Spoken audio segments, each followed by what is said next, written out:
Shalom, shalom. First and foremost, I want to give all praise, honor, and glory unto Yahweh, Bahashem, Yahweh Shai, Bahashem, Rachakwadash. Double honors to the elder apostles and the elder bishops of Great Millstone and rule very well, very beautifully. Double salutations to the Akim out here pushing this gospel in truth and in sincerity to the best of their ability given to them by Yahweh Shemel Shai. Peace, blessings, and salutations be unto the elect scattered abroad. May the election of Yahweh by Shemel Shai, Lord willing, fall upon our houses. Hey man, this is Brother Quantum Wealth coming back at you. Lord will, an edifying lesson to his spirit and power of Yahweh Shemel Shai. Lord will, it is edifying. Lord will, it is straight to the point. But this lesson is going to go into, basically, what's in the news, man. And we're going to build off that. I got about 3 articles I want to pull out. They all ultimately tie into each other, but this is what's in the news, man. Right? It says some smoke blackened sky over Paris. Right, and you go into it, it says the world's second largest food wholesale market went up in flames on Saturday, right? And for those that don't know where Paris is at, it's in France, right? And I say that because I've watched many videos that today's generation don't even know who the first president of the United States was. They say Trump or George Bush, right? So we have people that are ignorant. So nonetheless, just to break that down, for those that are don't know, Paris is in France, over in Europe, right? It says the world's second largest fresh produce market caught fire in Paris on Saturday, blanketing the French capital in a dense cloud of smoke visible from kilometers away. And you see that cloud, right? It says the fire, which originated in a Rungus International Market, 7,000 square meter warehouse, broke out amid midday. The inferno spewed a dense cloud of smoke into the sky, which could be seen creeping several kilometers over the center of the city. Now, we've seen a lot of this in the past year and a half of, look at that, man. That's insane, man. But in the past year and a half, you've been seeing a lot of these fruit processing plants or food processing markets, whatever, starting to go up in flames. And in this article, which you can pause it and read it, for yourself, they ultimately saying, they believe that this has been deliberately happening, right? But they can't, I quote unquote, man, they can't prove it, which we understand, man, through the spirit and power of Yahweh Shema Shah, we understand what's going on, man. Esau Edom is creating these problems, right? In order to bring forth that solution, right? But nonetheless, this is what's going on. And really, it goes deeper than that, right? This is the Lord Yahweh Shema Shai, putting in the minds of these people to cause these problems, man. Which is ultimately prophecy. The Lord is causing, a famine, right, to come across the whole world, man, right? Which I'm gonna grab this precept and then we'll go hit the, other couple articles. Ezekiel 4 and verse 16 says, "Moreover, he said unto me, Son of man, behold, I will break the staff of bread in Jerusalem, and they shall eat bread by weight and with care, and they shall drink water by measure and with astonishment." Right, man? Because it's ultimately going to be because of these situations, right? Situations like what we just read, and the other situation which we're going to grab in another article, right? Situations like these are ultimately creating it to where there's less and less food in these supermarkets, man, right? In these stores, and which again is prophecy, right? Second Esdras the 6th chapter, the 22nd verse, right? The storehouses shall suddenly appear empty, right? So and for it to get to that point, that the stuff has to happen, right? In order for there to be no food, right? It says that they may want bread and water and be astonished one with another and consume away for their iniquity. Right, man? Right? So let's grab, since we went into that article, like I said, you can ultimately go back and pause it. I want to grab this article right here, right? Which ultimately, again, aids in, that famine, right? That famine of food, which the word famine goes into a shortage of, right? There's the shortage of food, the shortage of water, which is all what's taking place as of right now. You got the mega droughts that are happening all across the world, right? As well as, situations like this, right? Situations like those food processing plants going down, right? It says EU farmers warn of food shortages, man. And that's beautiful, because the last article that we read was in France, right? Which is in, in Europe, man, right? And now farmers are letting people know that there's going to be lack of food coming in, right? Because of these droughts, the food is not, getting enough water, so it's not able to, basically grow. A lot of these farmers are the crops are dying, man, burning up, man, You know, it says spiraling energy and fertilizer costs are threatening vegetable and fruit produce. Right, man. Right. It says vegetable producers across northern and western Europe are considering halting operations, thus further threatening food supplies as a result of the energy crisis hitting the continent. Reuters reported this week. Right, man. So everything is is hitting them up, down, left, right, front, back, side to side, man. Right. As far as food, or energy, being able to continue to run, their lights or whatever it may be, man. Their equipment to be able to take care of, and to process their foods, man. Right, to take it from out of the fields, put it in these their barns or whatever you want to call them, right, and then ship them out to wherever they need to go. It's costing them too much, man. Right? They're not making enough money in return to be able to continue to run their farms, man. Right? It says dropping down two paragraphs. It says, in the coming weeks I will plan this season, but I don't know what to do, said Benjamin Simon DeVos, who grows cucumbers, tomatoes, strawberries south of Paris. If it stays like this, there's no point starting another year. It's not sustainable, man. So again, this is just another situation that's ultimately going to hinder, or aid in this famine, right, of food and that's going on, that's happening as of right now, man. Right. And this is just prophecy, because all these things are ultimately going to lead to, again, with second Ezra 6 and 9, man. Right, storehouses appearing, suddenly appearing empty. But what it's also going to lead to is cannibalism, man. Right, there's going to be no food for people, and what's going to happen? Eventually, when food starts getting short, right, it starts getting less and less food. What's going to happen? You're going to start seeing this sedition among men, right? People breaking into houses and this, that, and the third, which is ultimately, prophecy. Second Ezra 16th chapter, right? Or second Ezra 15th chapter, beginning at verse 16, right?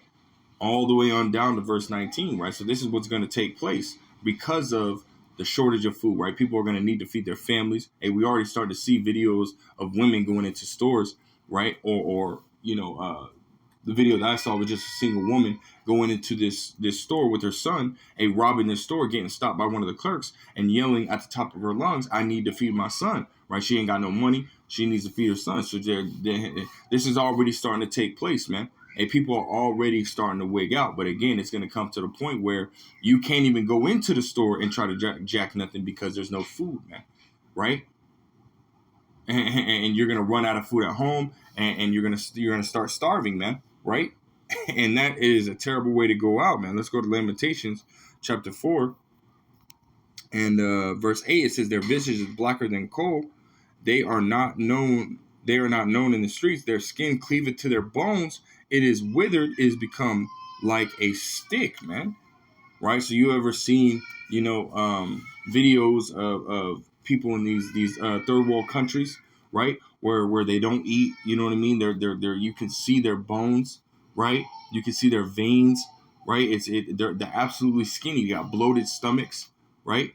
You can see their ribs, you can see their back, their spine. We're talking about every bone, every crevice within their body, man. Right? This is what's ultimately going to hit all of the whole world, man. And just as we're starting to see it really heavily hit, Europe and the eastern countries, and that shit's gonna hit here in America too, man. And the Lord is saving the best for last, man. And it's always the last place to get hit is always the worst when they get hit, man.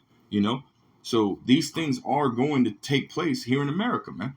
Right? A lot of these people don't believe that it's gonna hit here in America, or that America is just a safe haven, right? Hey, but that's the Lord Yahweh Shema Shai again is saving the best for last, man. Hey, everything that you can, as far as prophecy, earthquakes, pestilence, famines, upwards of the people, all these things are going to hit America all at once, man. Right, and it's going to be bad, man. That's what the scriptures call Jacob's trouble. A day that has never been seen before, man. Right. It's going to be bad, man, especially here in America, man, right? Going down verse 9, it says, they that be slain with the sword are better than they that be slain with hunger. Why? Because being slain with the sword is a quick death, man. You get your head cut off, you get stabbed in the stomach, and you die within minutes, man, right? Head cut off, you die, you dead right then and there, man, right?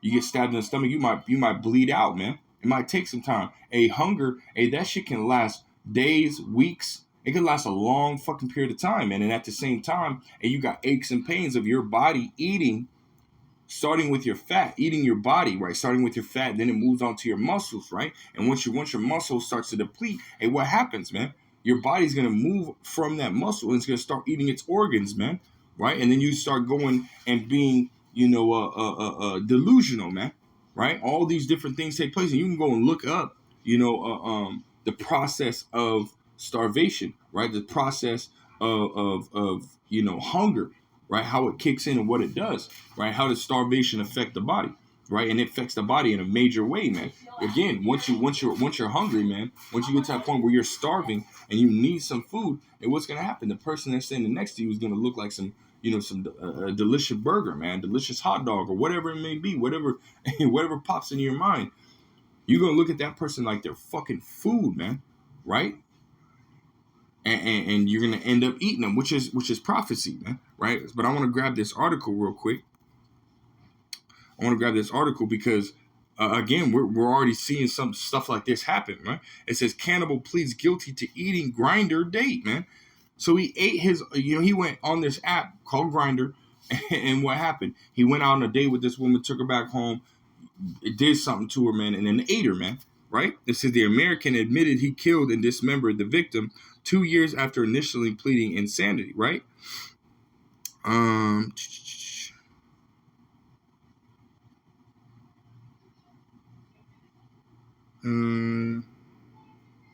don't necessarily want to go into it too much, man. Y'all could, like I said, y'all could pause the screen and read it for yourselves, or go on RT and look up the article. Hey, but nonetheless, a cannibalism is happening as of right now, which again is prophecy, and it's only going to happen on a worse level, right? So this guy is ultimately in prison for it. Okay, well, when all hell breaks loose, there's no cops, there's no authority to capture these people, and there's people that bodies all over the street, people running crazy, running rampant, right? You're going to be seeing people on the street like zombies, man. Eating people's bodies right then and there, man. You're gonna see that, man. It's gonna be on such a level. It's not gonna be able to be stopped, man. Hey, it's 10:44. Call lawyer about Shemel Shah, man. It's not gonna be. You're gonna have to run for your life, man. Hey, most of you people are gonna be in the situation where you're gonna be so hungry you're gonna have to eat people, man. And again, this is Ecclesiastes 1:9. There's no new thing under the sun. This same thing that is coming, to a neighborhood near you is the same thing that happened in the ancient times, man. Right? Let's go. Let's go to 2 Kings chapter 6. Right? I think it starts verse 24.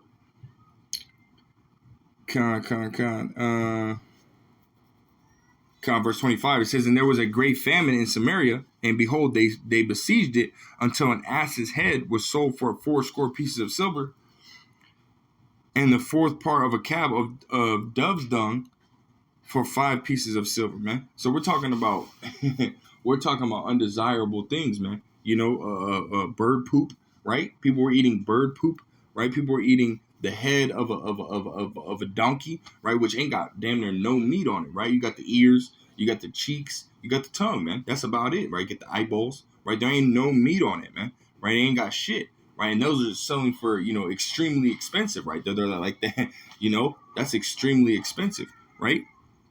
What just shows you, man, just shows you that there was a famine in at that point where they were damn near eating anything, man, right? Verse 26, it says, as the king of Israel was passing by upon the wall, there cried a woman unto him, saying, help, my lord, O king. He said, if the Lord do not help thee, when shall I help thee? Out of the barn floor or out of the wine press? Right? So, hey, he couldn't do anything, man. If the Lord wants you to go through a certain thing, hey, guess what? Nobody's going to be able to help you, man. Hey, the Lord's going to put you through it, man. That's just, it is what it is, man. Right? Verse 28 says, the king said unto her, what aileth thee? And she answered, this woman said unto me, give thy son that we may eat him today, and we will eat my son tomorrow. So we boiled my son and did eat him. And I said unto her on the next day, give thy son so that we may eat him. And she hath hid her son. So this is what was going on in the time, at the time, man. Right? There was such great famine that what cannibalism was taking place, man. They were eating their kids, and come on, man. That takes a mental toll on you, man. You know, especially a woman who's mentally weaker than a man. The fact that she had to go through that, man, you already know she was breaking the fuck down, man. But nonetheless, because of the situation, because of the famine, right, because of what was going on, that's the only thing they had to eat, And again, this thing that happened, right, is going to happen again, except that, again, on a greater level, man, right? And I just want to bring this out, Jeremiah, the 19th chapter, right, because cannibalism is talked about throughout the scriptures, man. Jeremiah, Isaiah, right? We've read it in 2 Kings, right? Jeremiah 19 and verse 8, it says, I'll make this city desolate, and the hissing, everyone that passeth thereby shall be astonished, and hiss because of all the plagues thereof. And I will cause them to eat the flesh of their sons and the flesh of their daughters, and they shall eat every one the flesh of his friend in the siege and the straitness, wherewith their enemies, and they that seek their life shall straighten it. Right, man? So that famine is coming, man. Hey, whether you like it or not, this is what's coming, right? That cannibalism, because of the famine, is right around the corner, man. Hey, Habakkuk 2 and 3, man. For the vision is yet for an appointed time. That prophecy of cannibalism is going to take place, man. And it's going to come upon all you wicked, man. Right? Let me grab this. I think it's in Ezekiel, Ecclesiasticus. But we'll end it right here. I know it's in the Apocrypha. I think it might be chapter 38. Kind of slacky. Bear with me real quick.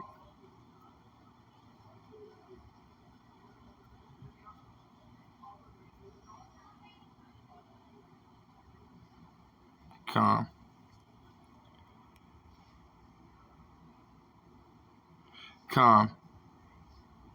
it says right here, Sirach 40 and verse 9, it says, death and bloodshed, strife and the sword, calamities and famine, tribulation and the scourge, these things are created for the wicked, and for their sakes came the flood. Right, man? And so because of your wickedness, your evil, right, the Lord Yahweh Shem El Shah is going to bring these things upon you, man.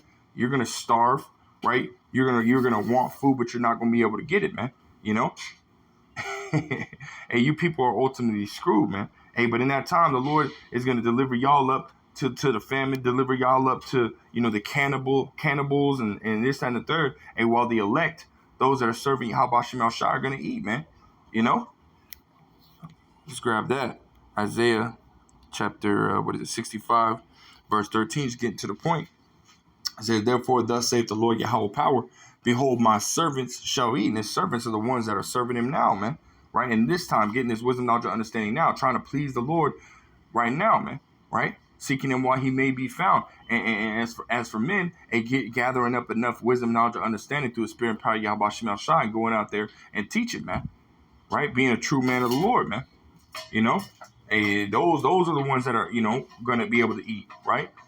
It says, but ye shall be hungry, right? You 2/3, right? You 2/3 of you Israelites, right? You so-called blacks, Hispanics, and Native Americans that just want to continue to sit here and just, lollygag and bullshit, right? And not consider the thing that is to come, right? But we will be completely focused on the things that are present, man, which ain't important, right? They have no importance. Those things are temporal, man, as the scriptures say, right? You got to be looking at the eternal, man, which is the kingdom, right? The wisdom, knowledge, and understanding of Yahweh Shem El Shah, right? It says, but ye shall be hungry. Behold, my servant shall drink, but ye shall be thirsty. Behold, my servant shall rejoice, but ye shall be ashamed. Behold, my servant shall sing for joy of heart, but ye shall cry for sorrow of heart and shall howl for vexation of spirit, man. Right? This is what's coming to you people, man. You 2/3, this is what's coming to you people, man. If y'all don't get right, hey, man, y'all gonna get destroyed, man. And we already read it in Lamentations. It is better for you to be slain with the sword than to be slain with hunger, man. Right? Hey, you people get better, get right, man. And we're coming into some very scary times, man. Scriptures say that in the last days, perilous times shall come, right? And so get right or get destroyed, man. And that's all I really got through the Spirit. Lord will was edifying, Lord will straight to the point. I want to give all praise, honor, and glory unto Yahweh, Ba'ashem, Yahshai, Ba'ashem, Rachakodash, double honors to the elder apostles, the elder bishops, great millstone. Peace, blessings, and salutations be unto the elect scattered abroad. May the election Yahweh Shem Lord willing for upon your houses. I'm going to say shalom to next time.